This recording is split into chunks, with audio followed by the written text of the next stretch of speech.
special presentation of the Industrial Revolution.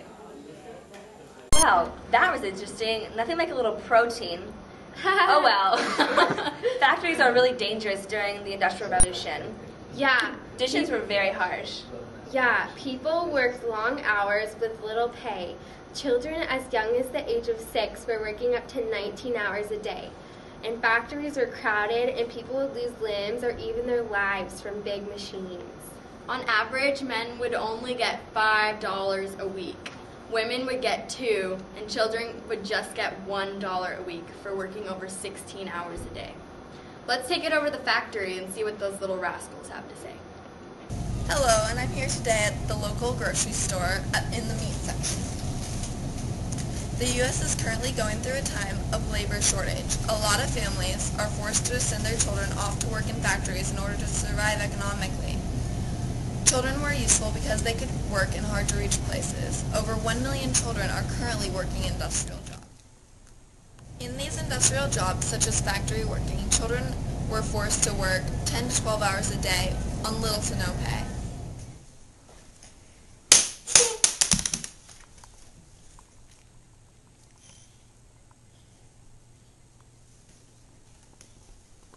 Children were put through harsh and dangerous conditions away from their families for most of their day.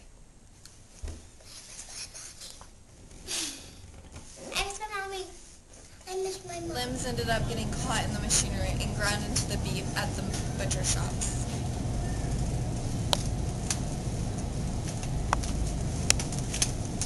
Many children lost their fingers, arms, and legs. Wow, poor little kids.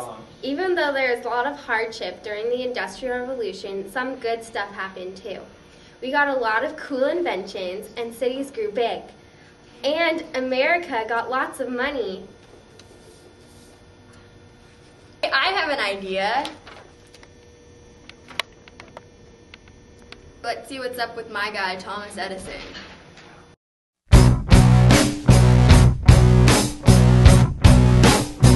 My light is on today.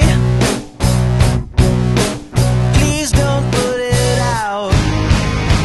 Here with our very own Thomas Edison. So Thomas, what exactly did you invent? My two greatest inventions were the light bulb and the phonograph. That's cool. So can you tell me some interesting facts about the light bulb? One of my light bulbs can stay lit for up to 40 hours. Wow. And they now light my friend Joseph Swan's studio in New York. So do you think the light bulb will have a big effect on the future? I'm hoping that in the future, everyone will light their houses with light bulbs instead of candles. That'd be cool. So out of the phonograph or the light bulb, which one is your favorite? My favorite is probably the phonograph. It's incredible to hear recorded audio. You know, I agree with that statement. Well, thank you for talking to me. Back to you. That was kind of quick. Wow, gotta love that guy Tom. Well, You know, you like the ring of Alexander Bell's name. Let's go chat with him. Okay. Yeah. So right in that room is Mr. Bell. He just invented the telephone. Hopefully we can get a few words with him. Come on.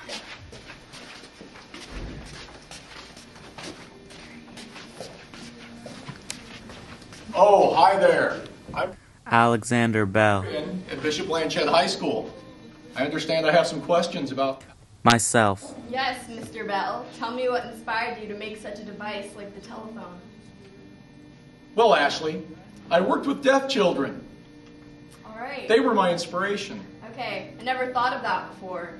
So, do you envision this being a huge success? Oh, absolutely. I expect that in the future, kids will have phones that aren't hooked up to any lines, that there will be big giant towers polluting our airspace, and that children will be able to just simply use their thumbs to communicate on these devices.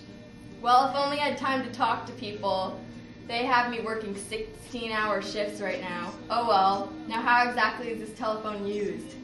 Well, you take it.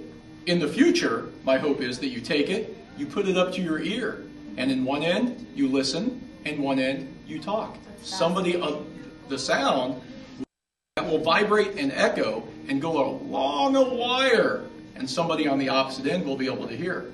That's fascinating. But you know what, Ashley? What we do need we do need children working 16 hours in sweatshop conditions to mass produce these, because the hope is that in the future, all of you will have a phone and multiple phones, and then just throw them into trash dumpsters and trash cans. That is my hope one day. And landfills. All right. Well, thank you for talking to me. Now back to the newsroom. Oh my, I think I know what time it is. It's weather time! Yay! I'm Al Roker with the weather, and here's what's happening in your neck of the woods. Unfortunately today, you will not be seeing the sun because of all the pollution and no regulations with factories. Let's take a look at the pollution radar. We'll be experiencing some pollution here, here, here, here, here, here, here. What's wrong? All the pollution and no regulations. Goodness. So to conclude our Industrial Revolution newscast, the development of industry increased production, goods, and services. With interchangeable parts in textile industry and growth of transportation, America really grew and the economy in cities boomed, resulting in a diverse economy. Thanks for being with us tonight. Stay classy, third period.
Don't you look back because the time is the time,